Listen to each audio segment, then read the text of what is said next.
Have you ever stopped to wonder why vanilla feels so familiar? It hides in ice cream, cakes, pastries, chocolates, perfumes, candles, cosmetics, and even medicines. It smells warm, soft, and comforting, almost invisible in daily life. Yet vanilla is not simple, and it is not ordinary. Behind that gentle sweetness lies one of the most fragile, labor-intensive, and dramatic journeys in food history. Vanilla did not begin as a supermarket flavor. It began as a wild orchid vine clinging to trees deep inside tropical rainforests. Its survival depended on a perfect balance of climate, insects, human knowledge, and patience. This is the story of how vanilla traveled from hidden jungles to royal courts, crossed oceans through colonial ambition, survived exploitation, price crashes, scientific intervention, and climate disasters, and became one of the most valuable spices on Earth. By the end of this video, you will understand why vanilla is not just a flavor, but a symbol of history, resilience, and human ingenuity shaped across centuries. Long before vanilla reached global kitchens, it grew quietly in the humid forests of Mesoamerica, especially in present-day Mexico and parts of Central America. Vanilla comes from an orchid species called Vanilla planifolia. Unlike decorative orchids, it grows as a climbing vine, wrapping itself around tree trunks under dense jungle canopies. Its flowers are pale green to yellow, delicate, and short-lived. Each bloom opens for only a few hours on a single day. If pollination does not happen during that brief window, the flower collapses and no pod forms. This narrow margin for success made vanilla one of nature's most demanding plants. Indigenous communities, especially the Totonac people along Mexico's Gulf Coast, were the first to truly understand this plant.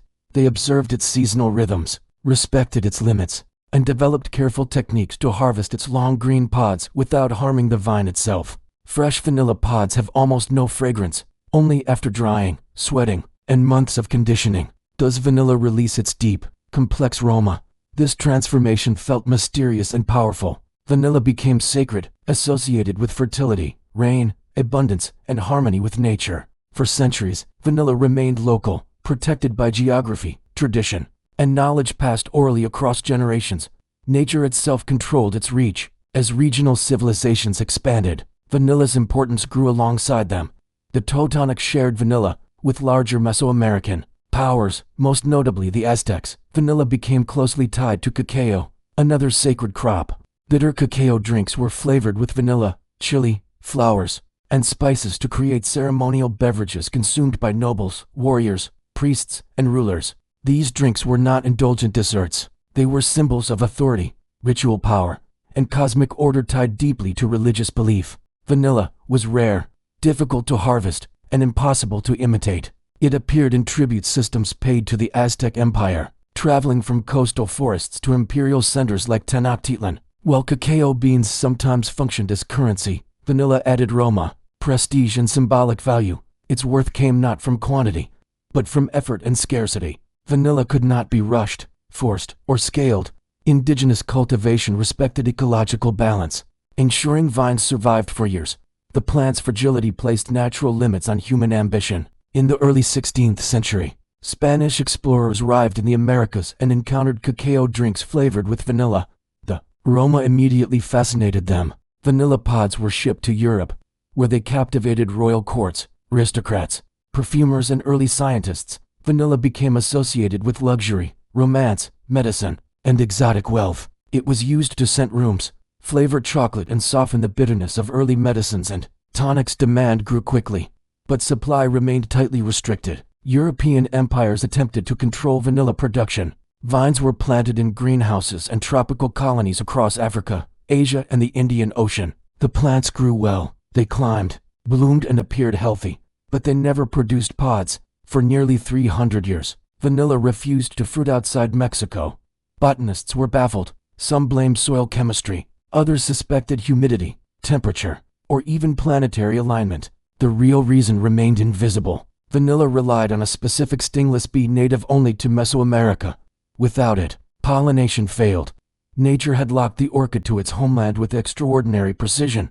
In 1841, on the French colonial island of Réunion, history shifted quietly. A 12-year-old enslaved boy named Edmond Albius discovered that vanilla flowers could be pollinated by hand, using a thin stick or blade of grass. He lifted a small membrane called the rostellum, and pressed pollen onto the stigma. The technique took seconds, but demanded accuracy. It worked. Vanilla pods formed outside Mexico for the first time in recorded history. This discovery transformed the global spice trade. Vanilla could now be grown wherever climate and labor existed. Plantations expanded rapidly across colonial territories. Yet Edmond Albius received little reward and died in poverty. His story reveals a painful truth in food history. Many world-changing innovations came from enslaved or marginalized people whose names were almost erased. If you are enjoying this story, like the video and share your thoughts in the comments. For more hidden food histories, consider subscribing. After hand pollination spread, vanilla cultivation expanded rapidly. Madagascar proved ideal. In the northeastern Sava region, warm temperatures, fertile soil, and heavy rainfall created perfect conditions. Farmers planted vanilla vines beneath shade trees, carefully training and pruning them by hand. Every single flower had to be pollinated manually, often during early morning hours when conditions were just right. Vanilla farming demanded extreme patience. Pods took 9 months to mature. Harvesting too early ruined aroma. Harvesting too late caused splitting and mold. After harvest, curing began. Pods were blanched, sun-dried during the day, wrapped at night and conditioned for months. During this time, vanillin crystals slowly developed. This process could last 6 to 12 months.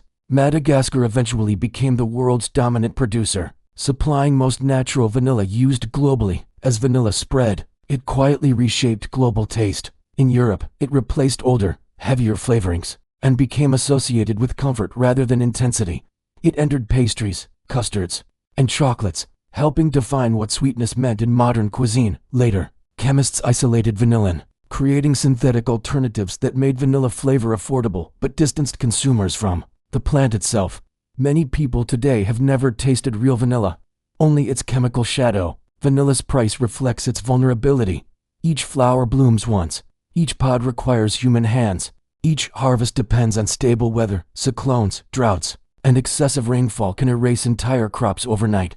Theft increased during price spikes, forcing early harvests and lowering quality. When prices soar, supply is rushed. When prices crash, farmers abandon vines. Unlike grains, vanilla cannot be scaled quickly. Its cost is not branding. It is the price of time, labor, and risk. Today, vanilla flavors billions of products worldwide. Yet behind its sweetness lies inequality.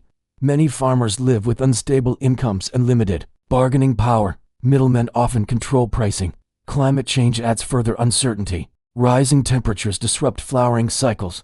Stronger storms damage infrastructure and storage. At the same time, change is emerging. Direct trade, cooperatives, and fair trade certification aim to stabilize livelihoods. Consumers are slowly realizing that natural vanilla carries human and environmental costs.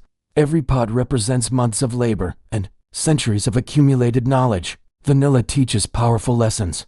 It honors indigenous wisdom that protected this orchid for generations. It exposes colonial exploitation and forgotten innovators like Edmond Albius. It reveals how fragile global supply chains truly are. And it reminds us that even the softest flavors carry hard histories. The next time you taste vanilla, remember the rainforest vines, the hands that pollinated each flower, and the patience required to transform green pods into fragrance. Vanilla is not just flavor. It is memory, survival, and history preserved in a single, fragile orchid pod.